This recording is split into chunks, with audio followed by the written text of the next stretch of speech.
వార్షికోత్సవం సందర్భంగా Meenakshi test tube baby centre Guntur నందు ఐవీఎఫ్ ట్రీట్మెంట్ పై 40% రాయితీ. Welcome to our channel. ఈ రోజు మనతో పాటు రమగారు ఉన్నారు. నమస్తే రమగారు. నమస్తే జయ. రమగారు, కాశీ మజిలీ కథలు జనాలు మంచి ఉత్సాహంగా ఉన్నారు. అవునవును. వెంటనే ఇంకొక వీడియో పెట్టేయండి, ఇంకొక స్టోరీ చెప్పండి, నెక్స్ట్ ఏం జరిగింది అని అడుగుతూ ఉన్నారు. వరప్రసాదులు దేవతా వస్త్రాలని చూపించి కానీనుడు అనే రాజుని మోసగించారు. అక్కడి నుంచి వెళ్ళిపోయారు. వెళ్ళాక ఏం చేశారు, వీళ్ళు ఉత్తర దిశగా ప్రయాణం అయ్యారు. చాలా దూరం వెళ్ళారు. సరే వెళ్ళేసరికి ఒక పెద్ద అడవిలోకి చేరారు వీళ్ళు. ఈ అడవిలోకి చేరితే ఆ అడవిలో వాళ్ళకు ఒక పెద్ద వటవృక్షం కనపడిందట. వటవృక్షం అంటే మర్రి చెట్టు. అది ఎంత పెద్దదంటే 4 దిక్కులకి 4 కొమ్మలు ఉన్నాయట. దాని పెద్దవి. ఒక్కొక్క కొమ్మ ఎంత పెద్దదంటే బండి వెళ్ళిపోవచ్చు ఆ కొమ్మ మీద. అబ్బా, అంత బలిసిన చెట్టు అనమాట. నీటి యువక ఉంటుంది అంటే చెట్టు విశాలంగా, కాండం కాకుండా కొమ్మ కూడా ఇంత విశాలంగా ఉండాలి అంటే ఎంత బలమైన చెట్టు అది. చాలా పెద్దది, బాగా బలమైంది, బాగా వయసున్న చెట్టు. సరే ఏమనుకున్నారు, ఒరే 4 దిక్కులకి 4 వైపులా 4 కొమ్మలు వెళ్ళినాయి, ఓ పని చేద్దాం, ఒకళ్ళు ఇక్కడ ఉందాం, మిగిలిన 4 4 కొమ్మలు పట్టుకుని వెళ్దాం 4 దిక్కులకి. ఎవరు ఏ దిక్కులో ఏముందో వింతలు విడ్డూరాలు విశేషాలు అన్నీ చూసుకుని 6 నెలల తర్వాత ఇక్కడికి రావాలి. మనలో ఒకడు ఇక్కడే ఉంటాడు. ఒకడు అంటే ఇప్పుడు వీళ్ళు గుర్రాలు వేసుకొచ్చారు. వీళ్ళ దగ్గర చాలా సంపద ఉంది. అంటే ప్రయాణంలో వాడుకోవడానికి తెచ్చుకున్నారు. సామాన్లు ఉన్నాయి, కత్తులు కటార్లు అవి ఇవి ఉన్నాయి. అంటే వీళ్ళు పట్టుకెళ్లే కత్తులు కాకుండా, నడువులకు ఉండే కత్తులు కాకుండా ఇంకా కొంత యుద్ధ సామాగ్రి కూడా ఉంది. గుర్రాల మీద తెచ్చాం కదా, గుర్రాల కాపలా ఒకడు ఉండిపోయేటట్టు 4 దిక్కులకు వెళ్ళేటట్టుగా ప్లాన్ చేసుకున్నారు. సరే 4 దిక్కులకి వెళ్ళిపోదాం అనుకున్నారు. ఈయన మన సిద్ధుడు చెప్పాడు, వీళ్ళు ఎలా వెళ్ళారు ఏం చేశారో మాట్లాడుకుందాం అని చెప్పి. సరే కుర్రాడు రెడీగా ఉన్నాడు. ఏమిటి అని, మొదటివాడు అంటే రాజుగారి అబ్బాయి వసంతుడు తూర్పు దిక్కుకి వెళ్ళాడు. వరప్రసాదులో మొదటివాడు వసంతుడు కదా. ఈ తూర్పు దిక్కుకి వెళ్తే ఆ చెట్టు కొమ్మ మీద నడిచి ఎంత నడిచినా ఇంకా వెళ్తూనే ఉంది కొమ్మ. ఎక్కడికో వెళ్ళిందట, చాలా దూరం వెళ్ళిపోయింది. ఇక మధ్యలో 2-3 గంటలు విశ్రాంతి కూడా తీసుకున్నాడు వాడు నడవలేక. వెళ్ళగా ఒక ఊళ్ళోకి చేరాడు. ఊళ్ళో పెద్ద పెద్ద బిల్డింగ్లు ఉన్నాయి. సందులు గొంతులు అంటే ఎట్లా ఉంది, దారులు రహదారులు అన్నీ చక్కగానే ఉన్నాయి. బోల్డ్ అని బిల్డింగ్స్ ఉన్నాయి. ప్రతి బిల్డింగ్కి తాళం వేసు. ఎవ్వరు లేరు, మనుషులు లేని ఊర్లు. అంతంత పెద్ద పెద్ద ఊళ్ళు ఎలా ఉంటాయి, బిల్డింగ్లన్నీ కొత్తగా బాగున్నాయి, నవనవలాడుతూ శుభ్రంగా ఉన్నాయి, నీట్గా ఉన్నాయి అనమాట. అంటే కళగా ఉన్నాయి. నవనవలాడడం అనేది ఇక్కడ వాడకూడదు, కూరగాయల దగ్గర వాడాలి. వంకాయలాగా కళకళలాడుతూ ఉన్నాయి బిల్డింగ్లు. సరే తిరిగాడు మొత్తం, ఆ ఊరంతా తిరిగి చూశాడు. ఈ తిరిగినప్పుడు ఏమనుకున్నాడంటే, ఇది కొంచెం ముందుకెళ్ళాడు, ఒక కోటలాగా కనపడింది. ఆ కోటలోకి ప్రవేశించాడు. ముందు లోపలికి వెళ్ళలేను అనుకున్నాడు. ఒక కాళ్ళకి కింద భాగం అంటే ఈ గోడలాగా ఉంది. నుంచునే దగ్గర అంటే మామూలుగా తలుపులకి తాళాలు ఎక్కడ ఉంటాయి, పై వైపున ఉంటాయి. దీనికి ఒక తలుపు ఉండి కింద తాళం ఉందట. తాళం ముట్టుకుంటేనే ఊడొచ్చేసింది. అది తీసుకుని లోపలికి ప్రవేశించాడు. ప్రవేశిస్తే కోట కూడా ఖాళీగా ఉంది. కోట లోపల బోల్డెన్ బిల్డింగ్లు ఉన్నాయి, మంచి తోటలు కూడా ఉన్నాయి, చక్క పళ్ళ తోటలు అవి ఉండి చక్కగా ఉంది. ఆ లోపలికి వెళ్తే తోటలో ఒక అందమైన అమ్మాయి పడుకొని నిద్రపోతుందట. వీళ్ళొక్కతే ఉంది, ఇంకెవ్వరు లేరు అక్కడ. అది చూస్తున్నాడు, ఏమిటి ఇట్లా ఒక అమ్మాయి పడుకొని నిద్రపోతుంది, ఎవరు లేరు అని చెప్పి ఒక పక్కన కూర్చొని ఆ పిల్లనే చూస్తూ కూర్చున్నాడు. అది ఎప్పుడు లేస్తుందో మాట్లాడదామని. చాలా అందమైన అమ్మాయి. సహజంగా కాస్త అందంగా అమ్మాయిలు ఉండేసరికల్లా మగపిల్లలు ఆటోమేటిక్గా ఆకర్షితులు అవుతారు. ఇక వాడికి అటు ఇటు వెళ్ళబుద్ధి కాల. ఈ లేచాక ఈ పిల్ల ఎవరో తెలుసుకోవాలని పుట్టింది. ఇక వాడు వెళ్ళల, అక్కడే కూర్చుని ఉన్నాడు. కూర్చోగా చాలాసేపటికి అమ్మాయి నిద్ర లేచి చూసి, నువ్వు పురుషుడివి కదూ అని అడిగింది. అడిగేసరికి అబ్బాయి ఆశ్చర్యపోయాడు. అదేమి నువ్వు పురుషుడివి అని అడుగుతావు, నీకు పురుషులు తెలీదా అంటే తెలీదు. ఆ అమ్మాయి ఏం చెప్పిందంటే, ఈ కోట ఒక రాక్షసిది, మాది అవంతి నగరం.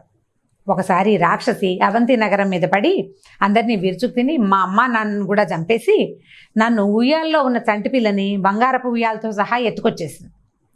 చంటి పిల్లల మీద మోజుతోటి నన్ను పెంచుకుంది. నేను ఒక్కదాన్నే ఉంటాను.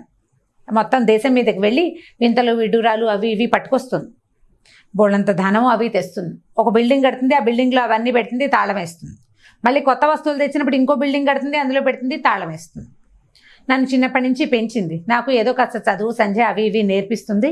సరే నన్ను పెంచింది కదా, నన్నేమీ చేయదు, నేను కూడా అదే నా తల్లి అనుకుంటూ నేను దాంతోటే ఉండిపోయాను. కథలు అవి వినటం వల్ల మా అమ్మ ద్వారా, పెంపుడు తల్లి ద్వారా నాకు చదువు కూడా చెప్పింది, పుస్తకాలు కూడా పట్టుకొస్తుంది. నేను ఆ పుస్తకాలు చదవటం వల్ల మగవాళ్ళు ఇలా ఉంటారు, రాజపురుషులు ఇలా ఉంటారని తెలుసుకున్నాను. అందుకని నువ్వు ఒక రాజకుమారుడు అయి ఉంటావని, రాజపురుషుడు అని గుర్తుపట్టాను అంతే.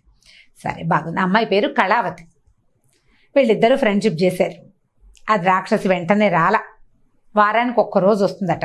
మిగిలిన వారం రోజులు ఈ పిల్ల ఒక్కతే వండుకు తిని, ఆ తోటలో తిరిగి, కావాల్సినవన్నీ కోసుకుని తిని, ఏమైనా పుస్తకాలు చదువుకుని, బొమ్మలతో ఆడుకుని, పడుకుని నిద్రపోయి, వారం తర్వాత వాళ్ళ అమ్మ కోసం వెయిట్ చేస్తుంది. ఆ తల్లి వచ్చి దానికి మళ్ళీ అక్కడ ఇక్కడ చూసిన వింతలు విడ్డూరాలని పిల్లకి చెప్పి, ఏదైనా కొత్త వస్తువు తెస్తే దీనికి అలంకరించి ఈ పాపకి తను తెచ్చిన వస్తువులన్నిటికీ ఒక కొత్త బిల్డింగ్ కట్టి అవన్నీ అందులో పెట్టుకుని తాళం వేసుకుని వెళ్ళిపోతుంది.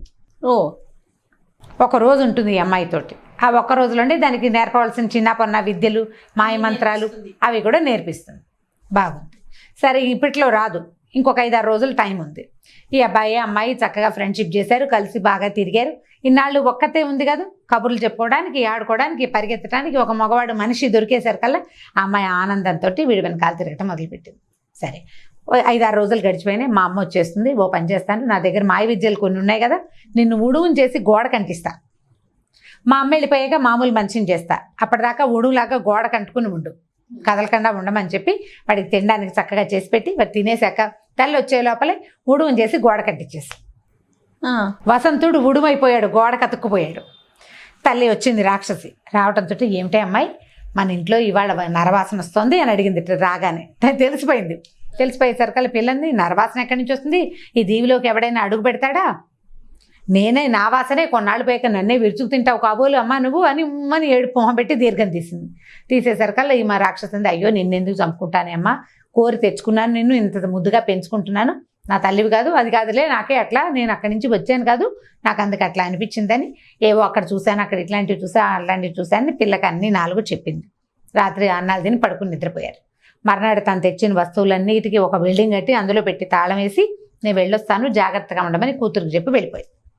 ఈ కళావతి ఉడువుగా మార్చింది కదా వసంతుడిని, మళ్ళీ మనిషిగా మార్చేసింది. చక్కగా ఇద్దరు చెట్టాపట్టాలు వేసుకుని తిరిగారు. ఇట్లా కొన్ని రోజులు గడిచిపోయినాయి. వీళ్ళిద్దరు ఫ్రెండ్షిప్ చేసి ఆవిడికి తెలియకుండా, ఆ రాక్షసికి చెప్పకుండా పెళ్లి చేసేసుకున్నారు. అబ్బాయి అమ్మాయి ఇద్దరు యుక్త వయస్కులే, పెళ్లి చేసేసుకున్నారు. కలిసి తిరుగుతూ ఉండేవాళ్ళు భార్యాభర్తలు ఇద్దరు. కొన్నాళ్ళు అయ్యాక వసంతుడు అన్నాడు, ఎన్నాళ్ళు ఇక్కడ ఉంటాం, మనం వెళ్ళిపోదాం అంటే. మా అమ్మ వెళ్ళనిస్తుందా మా అన్ని, నువ్వు మనిషివని తెలిస్తే నిన్ను చంపేస్తుందేమో అంటే, అసలు కొన్ని రోజులు రాక్షస్ దగ్గర చిన్నప్పటి నుంచి ఉన్నావు, రేపొద్దున ఏ తిక్క తిరిగో నిన్ను చంపేస్తే అది, లేదా నాకు పెళ్లి చెయ్యి అని కానీ, నేను ఫలానా వాడిని పెళ్లి చేసుకున్నానని కానీ నువ్వు చెప్తే నీతో ఎలా ప్రవర్తిస్తుందో, రాక్షసుల్ని నమ్మచ్చా, నమ్మకూడదు. కాబట్టి మీ అమ్మని అంతం చేసే ఉపాయం ఏమిటో ఆలోచించు, ఇది అమ్మ కాదు, మీ అమ్మా నాన్నని చంపింది అని వసంతుడు బాగా ప్రోద్బలం చేశాడు ఈ పిల్లని, పెళ్లి కూతురుని, తన భార్యని కళావతిని.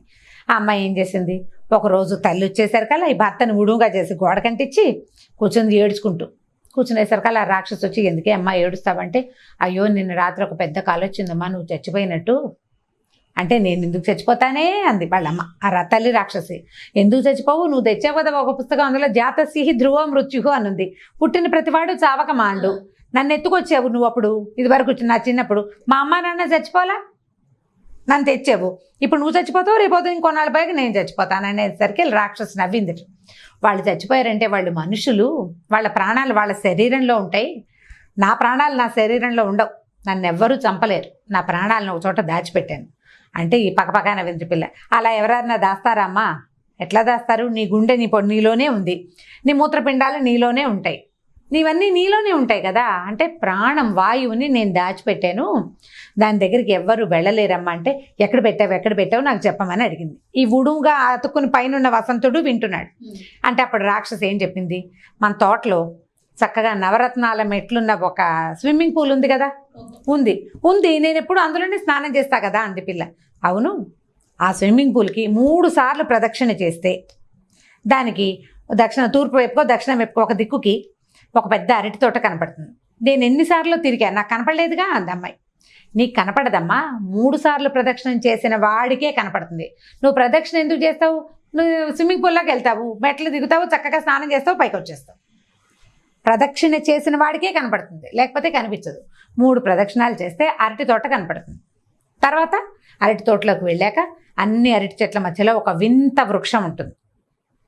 ఆ వృక్షాన్ని వెతకాలి, ఆ వృక్షాన్ని పట్టుకోవాలి. దానికి బోల్డని కాయలు పళ్ళు రకరకాలు ఉంటాయి, ఆకులును వింతగా ఉంటాయి. అవన్నీ నరికేయాలి.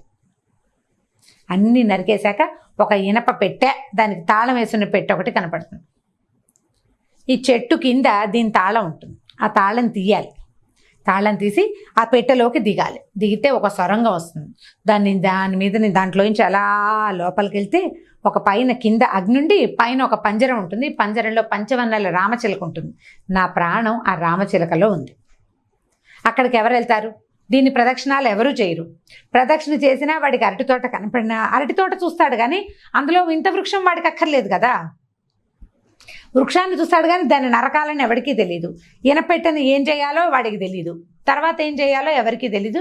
కాబట్టి నా ప్రాణాలు ఎక్కడికి పోవు, నువ్వున్న నాళ్ళు నేను ఉంటాను, నువ్వేం బెంగ పెట్టుకోకమ్మా, చక్కగా అన్నం తిని హాయిగా పడుకోమని ఈ తల్లి రాకాసి పిల్లని బుజ్జగిచ్చింది. కూతురు వినేసింది, అల్లుడు వినేశాడు ఊడు రూపంలో కూర్చుంది. సరే మర్నాడు రాకాసి అన్నం తినేసి పిల్లకి ఏదో 2 బుద్ధులు చెప్పి వెళ్ళిపోయింది. ఆ రాక్షసు వెళ్ళిపోగానే ఈ కుర్రాడు ఏం చేశాడు, మామూలు రూపంలోకి వచ్చేసాడు వసంతుడు. కళావతి అతన్ని మార్చేసింది. ఇద్దరు కలిసి వెళ్ళారు. ఈ ముందు 3 ప్రదక్షిణాలు చేశాక అది కనపడింది తోటలోకి వెళ్ళారు. అరటి తోటలోకి ఒక వింత వృక్షం కనిపించింది. కొమ్మలు అన్ని ఆకులు నరికేశారు. అన్నీ కట్ చేశాక ఒక ఇనప పెట్టె కనిపించింది. తాళం అడుగునుంది. తీసారు ఆ పెట్టె తాళం. లోపలికి వెళ్ళారు. ఆ గుహలాగా ఉంది, ఒక సొరంగంలాగా. అందులోకి వెళ్ళి చూస్తే పైనేమో ఒక పంజరం వేళ్లాడుతుంది, కింద నిప్పు ఉంది. వీడి దగ్గర ఒక కత్తి ఉంది. ఈ కత్తితోటి ఆ పంజరాన్ని కొట్టాడు. ఆ పంజరం కింద పడ్డం ఏంటి, ఆ చిలకని చంపేశాడు వాడు. రాక్షసి చచ్చిపోయింది. సరే ఇంకేముంది, ఇక ఏమైంది, ఎప్పుడైతే వీళ్ళు లోపలికి వెళ్ళారో ఆ రాకాసికి తెలిసిపోయింది ఎవరో తన ప్రాణం దగ్గరికి వెళ్తున్నారని. అది పరిగెత్తుకు వచ్చింది, కానీ అది ఈ బిల్డింగ్ ఇది సమీపించే లోపలే సముద్ర తీరంలో ఉండగానే ఇది కొంచెం ఎలా ఉందంటే దీవి సముద్రంలో ఒక పక్కన ఉందన్నమాట. సముద్ర తీరంలో ఉండగానే వీడు ఆ పిచ్చుకని మెడ కట్ చేసేసాడు. చిలుకని ఆ చిన్న పిచ్చుక కాదు, పంచవర్ణల చిలక. ఈ పడిపోగానే అయిపోయింది, ఇది చచ్చిపోయింది కాబట్టి మీ అమ్మ కూడా అయిపోయింది అని చెప్పాడు. సరే వీళ్ళే ఉండిపోయారు. సరే ఈ పిల్ల పాప కాస్త ఏడ్చింది. అయ్యో నన్ను పెంచిన అమ్మాయినని కొంచెం బెంగ పెట్టుకుంది. బాగా ఓదార్చాడు అమ్మాయిని. ఓదారిస్తే పిల్ల ఏమందంటే, అది కాదండి, ఎలాగో పాపం చచ్చిపోయింది, ఇన్నాళ్ళు పెంచింది కదా, చచ్చిపడిపోయిన దాన్ని శరీరాన్నైనా చూడనివ్వండి, నన్ను ఆఖరి చూపు, పాపం నన్ను ఇంత పెద్దదాన్ని చేసింది కదా, మా అమ్మ నాన్నని చంపేసింది అనుకో, అయినా కూడా నన్ను పెద్దదాన్ని చేసిందని బాధపడింది. సరే ఏం చేశాడు, సముద్ర తీరంలో ఉంటుంది దీని శరీరం అని చెప్పి ఈ అమ్మాయిని వెంబడి పెట్టుకుని వెళ్ళాడు. తీసుకెళ్తే సముద్ర తీరంలో పెద్ద కొండలాగా పడుంది ఆ బ్రహ్మరాక్షసి. అది చూసి వచ్చేస్తూ ఉండగా ఏమైంది, పిల్ల చేతికి 2 కంకణాలు ఉండేవిట. చాలా అందమైనవి, భలే మెరుస్తూ ఉండేవి. ఒక కంకణం జారి సముద్రంలో పడిపోయింది. కొంచెం వదులుగా ఉందన్నమాట. పిల్ల సన్నటి పిల్ల, కంకణాలు కొంచెం పెద్దవి బరువుగా ఉన్నాయి. ఏదో తొందరలో ఒకటి జారిపోయేసరికి అలా పడిపోయింది. అయ్యో నాకు అక్కడమో అని గోల పెట్టింది. వెతికారు కాసేపు అటు ఇటు. వెతికితే వసంతుడు అన్నాడు, పోతే పోయిందిలే కంకణం, 2వది ఉంది కదా మన దగ్గర, మాకు ఫ్రెండ్ ఒకడు ఉన్నాడు అని చెప్పాడు. నా ఫ్రెండు ఇది చేసి పెడతాడు, కంసాలివాడు అని చెప్పాడు. చెప్పేసరికల్లా సరే కంకణం చేయించుకుందాం అనుకుని వీళ్ళిద్దరూ మళ్ళీ నగరంలోకి వెళ్ళిపోయారు. వాళ్ళిద్దరే ఉన్నారు.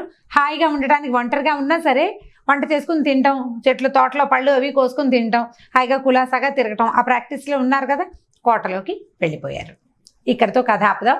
దీని తర్వాత ఈ కంకణం ఎక్కడికి వెళ్ళింది, దీంతో వాళ్ళకి ఏమొచ్చినాయి కొత్త సమస్యలు, మళ్ళీ కథలో తెలుసుకుందాం. చాలా బాగుంది రమ్మగారు. రైట్, నెక్స్ట్ ఎపిసోడ్తో మళ్ళీ కలుద్దాం. నమస్తే. ఈ వీడియో కనుక మీకు నచ్చినట్లయితే లైక్ చేయండి, షేర్ చేయండి. మరిన్ని వీడియోస్ కోసం మా ఛానల్ని సబ్స్క్రైబ్ చేసుకోండి.